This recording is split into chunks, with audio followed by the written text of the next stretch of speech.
Hi all, today the topic we are going to discuss is two-dimensional array. So as the name says, a 2D array should contain two dimensions. The first dimension should represent the row size and the second should represent the column size. So the syntax for two-dimensional array is data type followed by array name, which is followed by the row subscript or the row size and the column size. So actually a two-dimensional array is used to store a table of values. So it is otherwise known as a matrix. So an example is int, which represents the data type, followed by the array name. I am giving the name as A, followed by the row subscript, that is 2, 3. So this represents that this table contains 2 rows and 3 columns. So the total number of elements that can be saved in this array can be calculated by taking the product of row and column. That is total number of elements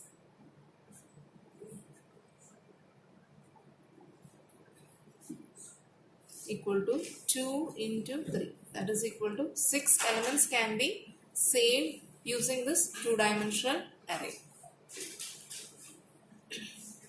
So physically this is represented as a table that contains 2 rows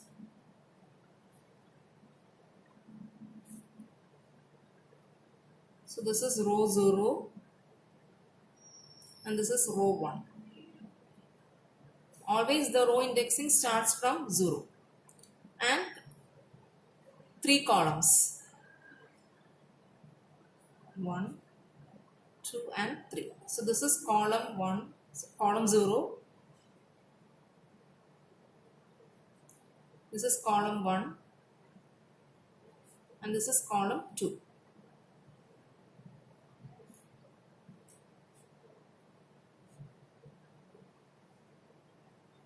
So the name of this two-dimensional array I am giving as A. So the first element will be represented as A of row indexing is 0 and column indexing is 0. So A of 0, 0. Second element, row indexing is same, so 0. Column indexing is 1. So A of 0, 1. Third element, row indexing is the same, A of 0, column is 2. So A of 0, 2. And the fourth element, here the row has changed. So row indexing is 1. So it will be represented as A of 1. Column is 0th column. So A of 0, A of 1, 0. Sorry.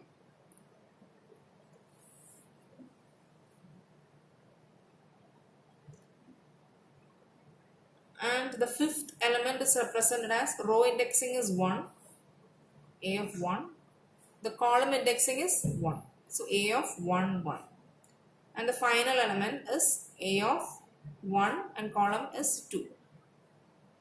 So this is how each element in this table will be represented. So if you are entering some values into this table, for example, I am entering 10, 20, 30, 40, 50, 60.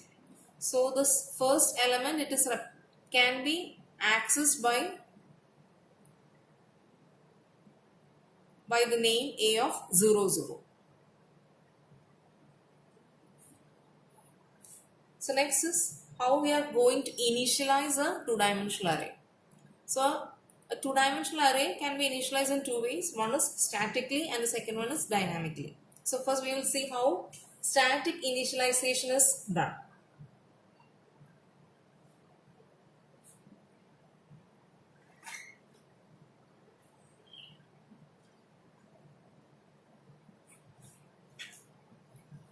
So an example for static initialization is int a of 2, 3 equal to open curly bracket. Inside this you have to mention all the 6 elements that should be saved in this two-dimensional array. So I'm giving the same elements 10, 20, 30, 40, 50 and 60. Close the curly bracket, semicolon. The second method is int a of 2, 3 equal to, you can separate the two rows. First you can mention 0th row elements and then you can mention first row elements. So that can be represented in a separate curly bracket, that is 10, 20, 30, close the curly bracket, comma, open the second curly bracket, 40, 50 and 60. So this is the second method. Or another method is you need to represent the column subscript only.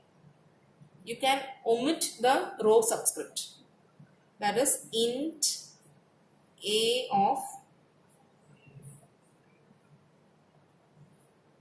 here I have omitted the row subscript but I have mentioned the column subscript. So this is compulsory. This column subscript should be mentioned. Otherwise it will show an error. And here you can represent 10, 20, 30, comma, 40, 50, 60,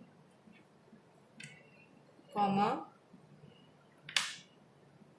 70, 80, 90. So the compiler will automatically save the elements as a table which has, here you can see that I have mentioned 3 rows. Okay, so it will automatically create a table with 3 rows and here I have defaultly mentioned the column size. So it will give 3 columns and the elements will be saved in the respective positions, that is a of 10, 20, 30, 40, 50, 60, 70, 80 and 90.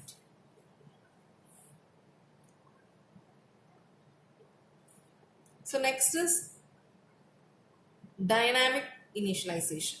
So the dynamic initialization I will represent using a program.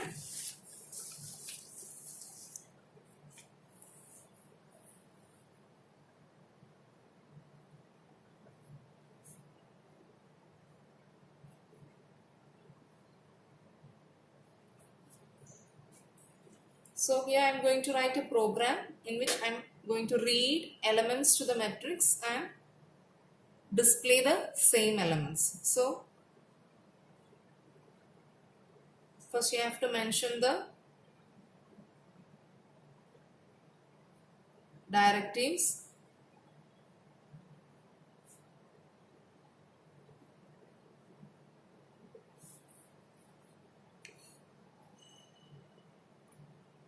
Void main, open curly bracket, int a of 3.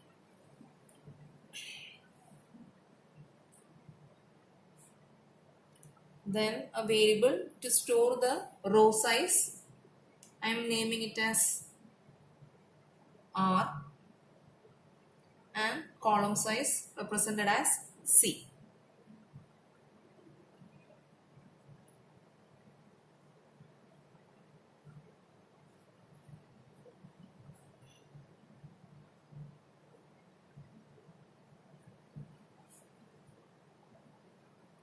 First, enter the row size.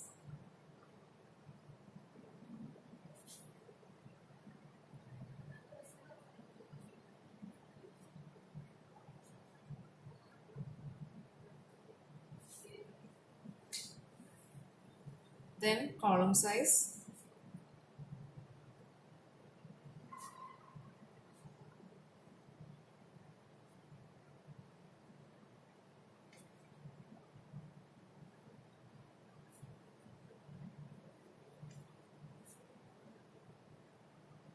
So here I have read the row size and column size to the variables R and C. So next I am going to read each element to the matrix. So for that I am using a for loop. It starts from I equal to 0 and the number of rows. It is controlled by the variable R. So I less than R. I plus plus. And inside that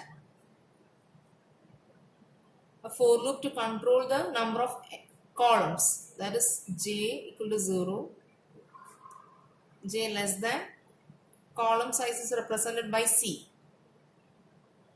j plus plus. Inside that I am going to give a scanf statement, %d ampersand a of ij.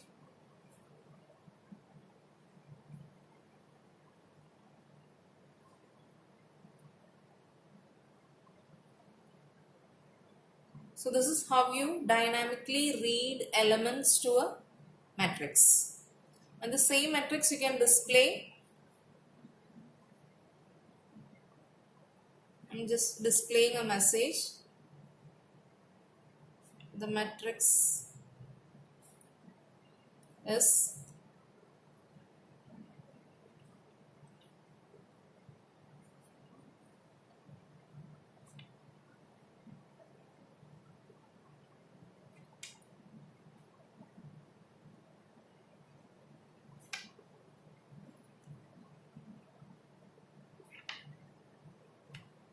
so I give a printf statement, %d a of I j.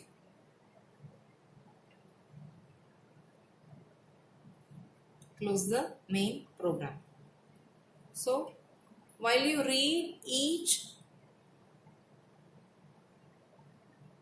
element to the two-dimensional matrix, the first I is 0, j is 0, it will check whether I is less than R, and in the inner loop j is initialized to 0, starts from 0, and up to the column size the loop will be executing. And each time, so suppose if I am taking C as R as 2 and C as 3, so in the initial case I is 0, so I less than R, so 0 is less than 2. So the condition is true, so it will get inside the loop, and here j is initialized to 0, and it will check whether j is less than c, so 0 is less than 3. So it will execute the statement inside this for loop, that is it will be reading the first element to a of ij, that is a of I value is 0, j value is 0. So to the first position of the table, so if this is the table with 2 rows and 3 columns, to the first position the element that is being entered by the user will be stored. So suppose if the first element entered by the user is 10, it will be stored over here. Again j is incremented by 1, so in the next case j is 1. Okay, no change for I, so again it will check whether j is less than c, so you can see that 1 is less than c. So the next element that is being entered by the user will be saved to I is still 0, j has changed to 1, so a of 0, 1. So to the second position, the second entered element, suppose if it is 20, it will be saved in the second position. Again j increments and it becomes 2, it will check whether 2 is less than 3. So the condition is true. So the next element I is still 0. So the next element will be saved to 0, 2. So if suppose the third entered element is 30, it will be saved over here. And again j increments to 3. So when you check the condition, 3 is not less than 3. See, value is 3. I have taken it as 3. So here the condition has become wrong. So it will exit the inner loop and it will move to the outer loop. And here I is incremented by 1. So now the value of I changes to 1. And again it will check whether 1 is less than r. So here 1 is less than 2, so the condition is true, so it will move to the inner loop. So in the inner loop again j is initialized to 0. So the next entered element will be saved to the position a of 1, 0, that is here. Suppose the entered element is 40, it will be saved over here. And again j is incremented, j becomes 1, no change for I. And the next it will check the condition. So 1 is less than 3. So the condition is true. So the next element will be entered to a of 1, 1. That is here. And again j increments by 1. So now j will become 2. And it will check the condition. 2 is less than 3. So again this statement will execute and the next element will be saved to the position a of 1, 2. That is here.